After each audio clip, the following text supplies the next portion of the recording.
Thanks, Denisha and Danielle. I'm live here in Timonium, where former Governor Bob Ehrlich has just given his concession speech. The mood tonight is they're very disappointed in the loss here in Maryland, but they're very happy with the gains by the Republican Party nationally. The mums aren't just here for decoration, they're for sale too. You can buy them potted or dig them up yourself. Programs like the one Brian attends. And for some students, cutting transportation would mean they would not be able to attend the program of their choice, since many magnet and language immersion programs are not offered at their home school. Ehrlich's campaign has dished out its share of negative ads, but it's been on the receiving end as well. And why can't we trust Bob Ehrlich? Despite the sacrifices made by the veterans here today, many are not only here to be honored, but to honor each other. Skimmer scams have been around for a while, but now thieves have some new technologies to help them empty out your bank account.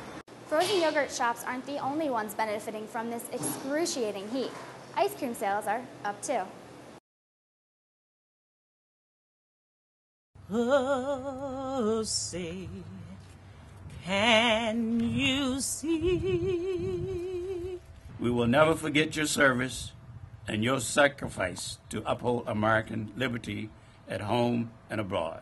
That was the message sent across the country on this Veterans Day. Governor O'Malley joined in honoring the service of the men and women of the military. It is a gift that we can never hope to repay, but it is one that we can strive to justify every day by choosing through our own actions and the gift of our today to make this country and your children's world a better place for future generations. Despite the sacrifices made by the veterans here today, many are not only here to be honored, but to honor each other. I'm a veteran of the forgotten war, but I'd like to pay tribute to the greatest generation, World War II. I had 4 brothers who were veterans of World War II, all of whom served and all of whom are gone now. And I want to recognize my brother, Irvin Butler, over there. He's a Vietnam combat veteran. And to the members of the military who are currently serving, I hope God bless them in everything they do, and I hope this country will look out for our veterans. For the land of the free and the home of the brave. In Annapolis, I'm Alex Ludka, CNS TV. I was born to fight. I was raised to fight. I was raised to compete. But tonight is at an end. After a long campaign to take back the State House, the Ehrlich campaign fell short, conceding to Governor O'Malley in front of a crowd of supporters. We wish him well and the state well. This is our state.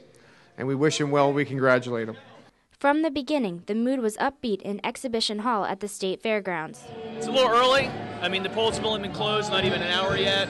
But, you know, we're optimistic and we'll see where it goes. Not what we really want right now, but it's going okay. Yeah, there's always hope. But as the numbers came in, it became clear that Ehrlich and his supporters would not leave with a victory. I see the faces and I see the disappointment, but I hope you see my face. I'm really disappointed, obviously, because I love to win, I love to compete, but this is politics and this is Maryland, and being a Republican in Maryland means it's tough. The general mood tonight after former Governor Bob Ehrlich's concession speech was that they're very disappointed in the loss here in Maryland, but happy with the national gains made by the GOP. They're doing great all across the country, and the people have spoken. They're tired of the big government, big brother philosophy. And for the Ehrlichs, our life going forward, as I said, will be law firms and radio shows and maybe speaking once in a while and sandlot football and all the stuff that we love. And while this may not be the outcome Ehrlich was hoping for, we really care about the state, and we care about the direction of the state, and we care about the people of the state, and we care about the people who care about us so much. I said, hey, Bobby Ehrlich. In Timonium, I'm Alex Ludka, CNS TV.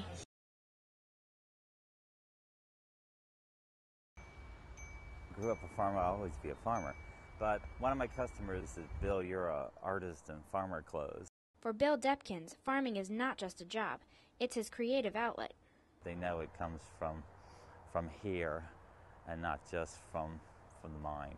15 years ago, I started doing murals, which have expanded tremendously into what they are now, colossal. People get guessing, and it sort of makes it fun the whole year. And the guessing continued this fall with yet another gigantic mural on his canvas, which just happens to be the hills of his Davidsonville farm. This year's mural baffled everyone. Nobody could figure it out, which I sort of wanted because last year's was too easy. Last year's was a bald eagle flying over the hillside. After months of guessing and waiting, the mums blossomed and the verdict was in. This one is a giant poppy. Then we made 3D bees to fly around it.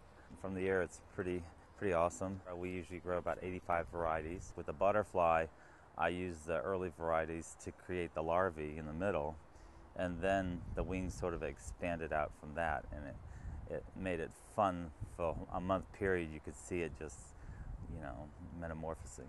The mums aren't just here for decoration, they're for sale too. You can buy them potted or dig them up yourself. We've been coming out here and digging up mums since I was like 10 years old. So. And we'd make a big family outing of it, and we of course always chose to go dig up our own mums. Besides the beauty of the flowers, the history of Depkin's farm is what draws customers in year after year. Grandpa moved here in 1906. My father, he grew up here too. A lot of places, you can go to a pumpkin patch or anything like that, but the bigger draw here is the fact that you can come to an old-fashioned farmstead and just taste how it once was. In Davidsonville, I'm Alex Ludka, CNS TV. And I'm Alex Ludka. More fallout from last Friday's arrest of Prince George's County Executive Jack Johnson. And also, there's obviously a lot of underage drinking involved, and there were University of Maryland students. So what are the implications from the university? Governor Martin O'Malley made a stop on his Jobs Across Maryland tour at the National Institutes of Health in Bethesda today. Airport officials want to bring the EasyPass electronic payment system to the airport's parking areas. You can check out this and past newscasts online at www.newsline.umd.edu. Thanks for joining us. I'm Alex Ludka.